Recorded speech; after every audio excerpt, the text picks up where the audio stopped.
আজকের ভিডিওয় আমি জানাবো অবিভক্ত পশ্চিম মেদিনীপুর জেলার যে 19টি বিধানসভা কেন্দ্র রয়েছে সেই 19টি বিধানসভা কেন্দ্রের জনমত সমীক্ষা আপনাদের সামনে তুলে ধরব। ভিডিওটি অবশ্যই শুরু থেকে শেষ পর্যন্ত দেখতে থাকুন। পশ্চিম মেদিনীপুর জেলায় 2021 বিধানসভা নির্বাচন এবং পশ্চিম মেদিনীপুরে 2024 লোকসভা নির্বাচনে তৃণমূল কংগ্রেস অত্যন্ত নজিরবিহীন সাফল্য পেয়েছিল এই জেলায়। চলুন শুরু করা যাক। প্রথম যে বিধানসভা কেন্দ্র নিয়ে আলোচনা করব সেটি হচ্ছে দাঁতন। 2026 বিধানসভা নির্বাচনে দাঁতন বিধানসভাটি বিজেপির দখলে যেতে চলেছে। পরবর্তী বিধানসভা কেন্দ্র হলো নারায়ণগড়। 2026 বিধানসভা নির্বাচনে নারায়ণগড় আসনটিও তৃণমূল কংগ্রেস আবার দখল করতে চলেছে। পরবর্তী বিধানসভা কেন্দ্র হলো গোপীবল্লভপুর। এখানে সম্ভাব্য জয়ী হতে চলেছে অল ইন্ডিয়া তৃণমূল কংগ্রেস। পরবর্তী বিধানসভা কেন্দ্র হলো ঝাড়গ্রাম।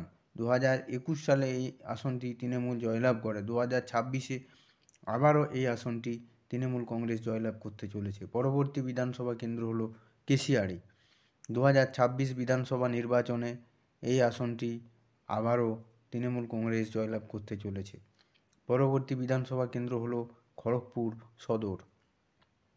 2026-এ খড়গপুর সদর আসনটি অল ইন্ডিয়া তৃণমূল কংগ্রেসের দখলে যেতে চলেছে। পরবর্তী বিধানসভা কেন্দ্র হলো নারায়ণগড়। 2026 বিধানসভা নির্বাচনে এই আসনটি আবারও তৃণমূল কংগ্রেস জয়লাভ করতে চলেছে। পরবর্তী বিধানসভা কেন্দ্র হলো সবং। 2026 বিধানসভা নির্বাচনে এই আসনটি জয়লাভ করতে চলেছে অল ইন্ডিয়া তৃণমূল কংগ্রেস। পরবর্তী বিধানসভা কেন্দ্র হলো পিংলা। এই আসনটি 2026 বিধানসভা নির্বাচনে জয়লাভ করতে চলেছে অল ইন্ডিয়া তৃণমূল কংগ্রেস। পরবর্তী বিধানসভা কেন্দ্র হলো ডেবরা। 2026 বিধানসভা নির্বাচনে ডেবরা আসনটি জয়লাভ করতে চলেছে অল ইন্ডিয়া তৃণমূল কংগ্রেস। পরবর্তী বিধানসভা কেন্দ্র হলো দাসপুর। এই দাসপুর বিধানসভা কেন্দ্রটি 2026-এ জয়লাভ করতে চলেছে অল ইন্ডিয়া তৃণমূল কংগ্রেস। পরবর্তী বিধানসভা কেন্দ্র হলো ঘাটাল। 2021 বিধানসভা নির্বাচনে ঘাটাল আসনটি জয়লাভ করেছিল বিজেপি। এইবার কিন্তু এই আসনটি জয়লাভ করতে চলেছে অল ইন্ডিয়া তৃণমূল কংগ্রেস। পরবর্তী বিধানসভা কেন্দ্র হলো কেশপুর। কেশপুর বিধানসভা আসনটি আবারও তৃণমূল কংগ্রেস নিজেদের দখলে রাখতে চলেছে। পরবর্তী বিধানসভা কেন্দ্র হলো চন্দ্রকোনা, আরামবাগ লোকসভার অন্তর্গত। 2026-এ এই আসনটি জয়লাভ করতে চলেছে অল ইন্ডিয়া তৃণমূল কংগ্রেস। পরবর্তী বিধানসভা কেন্দ্র হলো গড়বেতা। 2026 বিধানসভা নির্বাচনে গড়বেতা আসনটি জয়লাভ করতে চলেছে অল ইন্ডিয়া তৃণমূল কংগ্রেস। পরবর্তী বিধানসভা কেন্দ্র হলো শালবনী।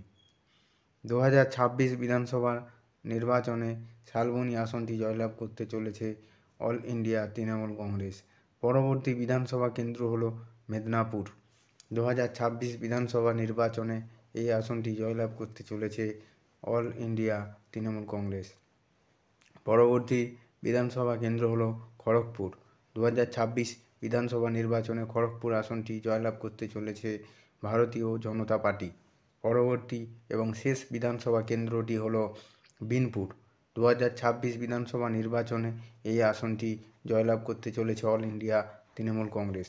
আজকের ভিডিওটি এই 19টি বিধানসভা কেন্দ্র নিয়ে আলোচনা করলাম। 17টিতে জয়লাভ করতে চলেছে তৃণমূল কংগ্রেস এবং 2টোতে জয়লাভ করতে চলেছে ভারতীয় জনতা পার্টি।